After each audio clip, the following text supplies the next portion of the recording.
ಅಂದ್ರೆ ನಿಮ್ಮ ವೈಯಕ್ತಿಕ ನಿಮ್ಮ ಪರ್ಸನಲ್ ಅಟ್ಯಾಕ್ ಮಾಡ್ತಾ ಇದ್ದಾರೆ, ನಿಮ್ಗೆ ಜೀವ ಬೆದರಿಕೆ ಈ ತರದೆಲ್ಲ ಹಾಕ್ತಿದ್ದಾರೆ. ಅದು ಕೇರೆ ಮಾಡಲ್ಲ ಸರ್. ಎಲ್ಲರೂ ಗನ್ಮ್ಯಾನ್ ಇಟ್ಕೊಂಡು ಓಡಾಡು ಅಂತಾರೆ, ಯಾರ ಜೊತೆಲಿ ಇಟ್ಕೊಂಡು ಓಡಾಡು ಅಂತಾರೆ. ಸರ್ ನಾನು ಒಬ್ಬೊಬ್ಬನೇ ಓಡಾಡ್ತೀನಿ ಸರ್, ಒಬ್ಬೊಬ್ಬನೇ ಇರ್ತೀನಿ ಸರ್. ನಾನು ಯಾರಿಗೂ ಕೇರೆ ಮಾಡಲ್ಲ ಸರ್.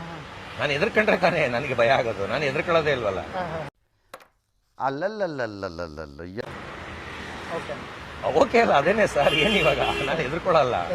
ಎಲ್ಲಿ ಎದ್ರಕೊಂಡಿದೀನಿ ಅಂದ್ರೆ ಯಾಕೆ ನಿಮ್ಮೇಲೆ ಅವ್ರಿಗೆ ವೈಯಕ್ತಿಕ ಈ ತರ ದ್ವೇಷ ಅಂದ್ರೆ ನೀವು ಬೆಳೆದಿದ್ರ ಅಂತ ಹೊಟ್ಟೆ ಉರಿ ಜಲಸ್ ಸರ್. ಅವ್ರು ಇಷ್ಟು ವರ್ಷದಿಂದ ಇದ್ರೂನು ಪಕ್ಕದ ರೋಡ್ಗೂ ಅಡ್ರೆಸ್ಗೂ ಗೊತ್ತಿಲ್ಲ, ಅವ್ರು ಯಾರು ಅನ್ನೋದು ಯಾರಿಗೂ ಗೊತ್ತಿಲ್ಲ.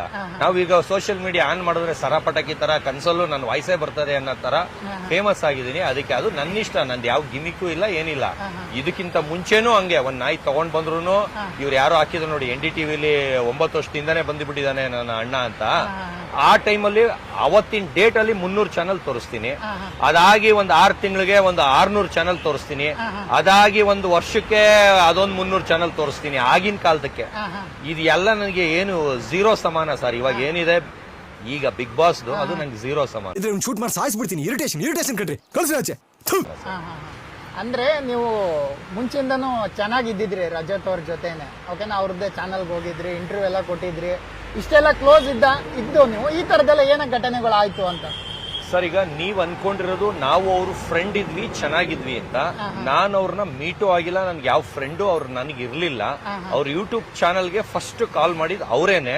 ಅವ್ರು ಕಾಲ್ ಮಾಡ್ಬಿಟ್ಟು ಅವತ್ತೇ ನಾನು ಅವ್ರನ್ನ ಹೋಗಿ ಮುಖ ನೋಡಿದ್ದು. ಅದಕ್ಕಿಂತ ಮುಂಚೆ ಆದ್ರೆ 2-3 ದಿವಸ ಇಂಚೆ ಅವ್ರದ್ದು ಫೋನಲ್ಲಿ ಮಾತಾಡಿದ್ದು. ಅವಾಗ ಅವ್ರು ಏನಂತ ಹೇಳ್ತಾರೆ ಅಂದ್ರೆ, ಎಲ್ಲಾ ಕಡೆ ವಿಚಾರಿಸ್ದೆ, ಎಲ್ಲಾರ್ನು ನಮ್ ಟೀಮ್ ಅವ್ರನ್ನ ಬೇರೆಯವ್ರನ್ನ ಎಲ್ಲಾರ್ನು ವಿಚಾರಿಸ್ದೆ.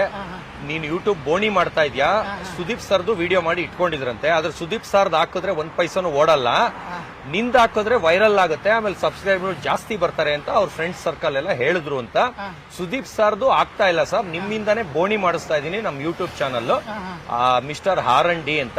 ಅದರಿಂದ ದಯವಿಟ್ಟು ನೀವೇ ಫಸ್ಟ್ ಬರ್ಬೇಕು, ನಿಮ್ದೇ ಬೋಣಿ ಮಾಡ್ತೀನಿ ಅಂತ ನಂದೇ ಬೋಣಿನೂ ಮಾಡಿದ್ದಾರೆ. ಆದ್ರೆ ಅದು ಒಳಗ್ ಹೋಗೋವರೆಗೂ ಒಂದು ಮಾತಾಡಿದ್ರು, ಒಳಗ್ ಹೋಗ್ತಿದಂಗೆ ಆದ್ರೆ ಒಳ್ಳೆ ರೀತಿಲಿ ಮಾಡ್ತೀನಿ ಅಂತ ಕರ್ಸ್ಕೊಂಡ್ರು. ಅಲ್ಲಿ ಒಳಗ್ ಹೋದ್ಮೇಲೆ ನೋಡಿದ್ರೆ ಎಲ್ಲಾದ್ರದ್ದು ಸುಳ್ಳು ತರ ಕ್ವಶನ್ ಕೇಳ್ತಾ ಇದ್ರು. ನಾನು ಎಲ್ಲದಕ್ಕೂ ಪ್ರೂಫ್ ತೋರಿಸ್ತಾ ಇದ್ದೆ. ಒಂದೊಂದಕ್ಕೂ ನಾನು ಹೇಳಿದೀನಿ, ಇಲ್ಲಿ ಏನ್ ರೆಕಾರ್ಡ್ ಆಗುತ್ತೆ ಇದನ್ನೇ ನಾನೇನ್ ಪ್ರೂಫ್ ತೋರಿಸ್ತೀನಿ, ಪ್ರೂಫ್ ಸಮೇತ ನೀವು ಹಾಕ್ಬೇಕು ಅಂತ. ಅವ್ರು ಮಾಡಿರೋದು 4.5 hours ರೆಕಾರ್ಡಿಂಗ್.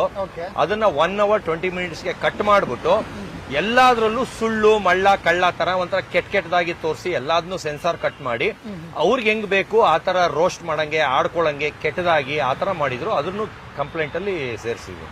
ನಿಮ್ ಕಾರಣ ನೀವೆಲ್ಲ ಹಾಳಾಗೋಯ್ತೀರಾ, ಹಾಳಾಗಿ ಅಕ್ಕುಟ್ಟೋಗಿ ಸತ್ತೋಗ್ಬಿಡ್ತೀರಾ. ಕರೋನಾ ಬಂದು ಎಂತೆಂತವ್ರು ಸಾಯ್ತಾರೆ, ನಿಮ್ಮಂತೂ ಸಾಯ್ತಾ ಇಲ್ಲ. ನಂಗೆ ಅದೇ ಬೇಜಾರು. ಅಂದ್ರೆ ನಮ್ಗೇನ್ ಫ್ರೆಂಡ್ ಅಲ್ಲ ಅವರು ಸರ್, ನಮ್ಗೇನ್ ಫ್ರೆಂಡ್ ಅಲ್ಲ. ಅವ್ರ ಮೈಂಡ್ ಅಲ್ಲಿ ಇದ್ದಿದ್ದು ನನ್ನ ಹೆಸರು ಹಾಳು ಮಾಡ್ಬೇಕು ಅನ್ನೋ ಇಂಟರ್ವ್ಯೂ. ನನ್ಗೆ ನನ್ನ ಮೈಂಡ್ ಅಲ್ಲಿ ಇದ್ದಿದ್ದು, ನಂದೇನೋ ಇಂಟರ್ವ್ಯೂ ಮಾಡ್ತಾವ್ರೆ, ಒಳ್ಳೇದ್ ಮಾಡ್ತಾವ್ರೆ ಅಂತ ಅವ್ರ ಆಫೀಸ್ಗೆ ಹೋಗಿದ್ದು. ಅವ್ರು ಈ ತರ ಕೆಟ್ಟದಾಗ ಮಾಡ್ತಾರೆ ಅಂದಿದ್ರೆ ನಾನು ಸತ್ರು ಇಂಟರ್ವ್ಯೂ ಕೊಡ್ತಾ ಇರ್ಲಿಲ್ಲ ಸರ್. ಅವರೇ ಹೇಳಿರೋದಾ? ಅಂದ್ರೆ ಸುದೀಪ್ ಸರ್ ವಿಡಿಯೋ ಓಡಲ್ಲ ಅಥವಾ ಅವರೇ ಹೇಳಿರೋದು, ಅವರೇ ನನಗೆ ಹೇಳಿರೋದು. ಸುದೀಪ್ ಅವ್ರದ್ದು ಆಲ್ರೆಡಿ ರೆಡಿ ಇದೆ, ಆದ್ರೂ ಅವ್ರು ನಾವು ಹಾಕೊಳ್ತಾ ಇಲ್ಲ, ನಂದೇ ಫಸ್ಟ್ ಹಾಕೊಳ್ಳೋದು ಅಂತ ಅವ್ರ ಬಾಯಿಂದಾನೇ ಹೇಳಿರೋದು. ಅದು ನನ್ನ ಕಾಲ್ ಡೀಟೇಲ್ಸ್ ಯಾರು ಎತ್ಸಿದ್ರೆ ಪೊಲೀಸ್ ಸ್ಟೇಷನ್ ಇಂದ ಅದ್ರ ಗೊತ್ತಾಗ್ಬಿಡೋದು. ಅಂದ್ರೆ ಇದಕ್ಕಿಂತ ಮುಂಚೆ ನೀವು ರಜತ್ ಅವರು ನೋಡಿಲ್ಲ, ಮಾತಾಡೂ ಇಲ್ಲ, ಫ್ರೆಂಡೂ ಇಲ್ಲ. ಅವರು ನಂಗೆ ಫ್ರೆಂಡೂ ಇಲ್ಲ, ಆದ್ರೆ ನಂಬರ್ ಇತ್ತು. ಅಂದ್ರೆ ಯಾರ್ಯಾರೋ ಥ್ರೂ ನಂಬರ್ ಇತ್ತು ಅವ್ರ. ಅಂದ್ರೆ ಈ ಇಂಟರ್ವ್ಯೂ ಮಾಡಕ್ ಏನಾರು ರೆಮ್ಯುನರೇಷನ್ ಏನಾರು ಪಡ್ಕೊಂಡಿದ್ರ ಫ್ರೆಂಡ್ಲಿ ಆಗಿ ಈ ತರದ ಮೈಕ್ ಹತ್ರ ಹೇಳಿ ಅವರೇ ಕೊಡ್ತೀನಿ ಅಂದ್ರು ನಾನು 0 ರೂಪೀಸ್ ಅಲ್ಲಿ ಮಾಡಿದೆ ಸರ್. ಬರೀ ಒಂದು ಜ್ಯೂಸ್ ಕುಡ್ದಿರ್ಬೋದು, ಒಂದು 2-3 ಬಾಟ್ಲು ನೀರ್ ಕುಡ್ದಿರ್ಬೋದು ಅಷ್ಟೇ ಸರ್. 1 ರೂಪಾಯಿ ಇಸ್ಕೊಂಡಿಲ್ಲ ಸರ್. ನನ್ನ ಕಾರಲ್ಲಿ ನಾನು ಹೋದೆ, ಮಾಡದೆ ಬಂದೆ ಸರ್. ನಾನು ದುಡ್ಡಾಸೆಗೆ ಪಡೋನಲ್ಲ.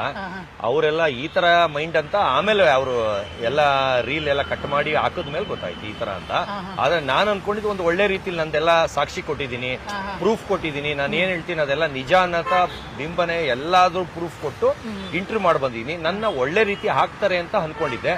ಆದ್ರೆ ಅವ್ರ ಮೈಂಡ್ ಅಲ್ಲಿ ಫಸ್ಟ್ ಇದ್ದಿದ್ದೇ ನನ್ನ ಮೇಲೆ ಜಲಸಿ ಬುದ್ಧಿ, ಕೆಟ್ಟ ಬುದ್ಧಿ, ಇವ್ನ ಹೆಸರಾಳ್ ಮಾಡ್ಬೇಕು, ಎಲ್ಲ ಬೆಳೆಸ್ತಾವ್ರಲ್ಲ, ಇಲ್ಲಿ ಕರ್ಸ್ಬಿಟ್ಟು ಇವ್ನಿಗೆ ಅವಮಾನ ಮಾಡ್ಬೇಕು ಅನ್ನೋದೇ ಇದ್ದಿದ್ದು. ಆ ಕಾರಣದಿಂದ ಫುಲ್ ಅವಮಾನ ಆಗಂಗೆ ವಿಡಿಯೋ ಮಾಡಿದ್ವಿ. ಓಕೆ ಸರ್, ಆ ವಿಡಿಯೋ ಇಂದ ನಿಮ್ಗೆ ಒಂದಿಷ್ಟು ಅವಮಾನ ಆಗಿದ್ರೆ ನೀವು ಕೇಳಿಲ್ವಾ, ಯಾಕೆ ಈ ತರ ಮಾಡಿದ್ರಿ ಅನ್ನುವಂಥದ್ದು ನೀವು ಕೇಳಿಲ್ವಾ ಅವ್ರಿಗೆ? ನನಗೆ ತಲೆಯಲ್ಲಿ ಸಗಣಿ ತುಂಬಿಲ್ಲ ಸರ್. ನನ್ನ ತಲೆ ಸೆಗಣಿ ತುಂಬಿಲ್ಲ ಸರ್, ನಾನು ತಲೆನೇ ಕೆಡಿಸ್ಕೊಳ್ಳಲ್ಲ ಸರ್. ಅಂತದಕ್ಕೆಲ್ಲ ಇದರ ಬೀದಿ ನಾಯಿ ಬೊಗಳ್ತಾ ಇದ್ರೆ ಆನೆ ಎದ್ರಕೊಳ್ಳುತ್ತೆ ಸರ್, ಆತರ ಕೇರ್ಲೆಸ್ ಇದ್ದೆ. ಆದ್ರೆ 1, 2, 3, 4, 5ವರೆಗೂ ತಡ್ಕೋಬಹುದು ಸರ್. ಬರ್ತಾ ಬರ್ತಾ ಅತಿರೇಕಕ್ಕೆ ಹೋದ್ರೆ ನಾವು ಓನ್ಲಿ ಪೇಪರ್ ಪೆನ್ ಸರ್ ಅಷ್ಟೇ.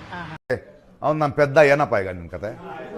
ಕಾನೂನು ಪ್ರಕಾರ ಏನ್ ಮಾಡ್ಬೇಕು ಅಷ್ಟೇ ಮಾಡೋದು. ಇವ್ರ ತರ ರೌಡಿಗಳನ್ನ ಹಾಕೊಂಡು ಸಂಘ ಸಂಸ್ಥೆಗಳಿಗೆ ಎತ್ಕೊಟ್ಬಿಟ್ಟು ಅವ್ರಿಗೆ ಕೆಡದಾಗ ಪ್ರಚೋದನೆ ಮಾಡೋದು, ಹಿಂಗಾಕ್ಬಿಟ್ಟವನೆ ಅವ್ರಿಗೆ ಹಾಕ್ಬಿಟ್ಟವನೆ, ಅದ್ರ ಏನಿದೆ ಸರ್? ಅದು ರೀಲ್ ಸರ್. ಯಾರಿಗೆ ಹಾಕೊಟ್ಟಿದ್ದಾರೆ ಇವರೇ ಫಸ್ಟ್ ಕಮೆಂಟ್ ಇವ್ರದೇ ಬಂದಿದ್ದು. ಅವ್ರ ಯಾರ್ಯಾರು ಫ್ಯಾನ್ಸ್ ಇದಾರೆ ಅವ್ರಿಗೆಲ್ಲ ಎತ್ಕೊಟ್ಟಿದ್ದೆ ಇವ್ರಿಬ್ರು 3 ಜನದ್ದೇ ಫಸ್ಟ್ ಕಮೆಂಟ್ ಬಂದಿರೋದು. ಅದನ್ನು ಹಂಗೆ ಸ್ಕ್ರೀನ್ ರೆಕಾರ್ಡ್ ಸಮೇತ ಹಾಕೊಂಡಿದ್ದೀನಿ. ಇವರೇ ಎತ್ಕೊಟ್ಟಿರೋದಂತೀರಾ? ಇವರೇ ಎತ್ಕೊಟ್ಟಿದ್ದು ಸರ್, ನಾನೇ ಸಾಕ್ಷಿ. First ಕಮೆಂಟೇ video ಮಾಡ್ಕೊಬಿಟ್ಟಿದ್ದೀನಿ. ಅಲ್ಲ, ನೀವು ಏನ್ ಕಮೆಂಟ್ಸ್ ಅವ್ರು ಬೈದ್ರು ಕೂಡ ನೀವು ಹಾರ್ಟ್ ಕೊಡ್ತೀನಿ. ಹೌದು. ಏನಿದ್ರ ಉದ್ದೇಶ? ಹಂಗಲ್ಲ, ನಂಗೆ ಬೇಜಾರಾಗಲ್ಲ ಅಂತ ಅರ್ಥ. ಅಂದ್ರೆ ನಾನೇನ್ ಅದಕ್ಕೆ ತಲೆ ಕೆಡ್ಸ್ಕೊಳಲ್ಲ ಅಂತ. ಥ್ಯಾಂಕ್ ಯು ಅಂತ, ಥ್ಯಾಂಕ್ ಯು ಅಂತ. ಎಲ್ಲರನ್ನೂ ಪ್ರೀತಿಸ್ತೀನಿ, ಎಲ್ಲಾರನ್ನೂ ಪ್ರೀತಿಸ್ತೀನಿ. ನಾನು ಯಾವ್ದಕ್ಕೂ ತಲೆನೂ ಕೆಡ್ಸ್ಕೊಳಲ್ಲ. ಬೇರೆಯವರಾದ್ರೆ ಡಿಪ್ರೆಷನ್ಗೆ ಹೋಗ್ಬಿಡೋದು, ತಲೆ ಕೆಡ್ಸ್ಕೊಳ್ಳೋದು ಮಾಡ್ತಾರೆ. ನಾನು ಇಂಥವ್ರಗಳಿಂದಾನೇ ಬೆಳೀತಾ ಇರೋದು, ಬದುಕ್ತಾ ಇರೋದು. ಮಧ್ಯಾಹ್ನ ತಕ್ಷಣ ಗುಡುಗು ಮುಂಚೆ ಬರ್ತಿದ್ದೆ.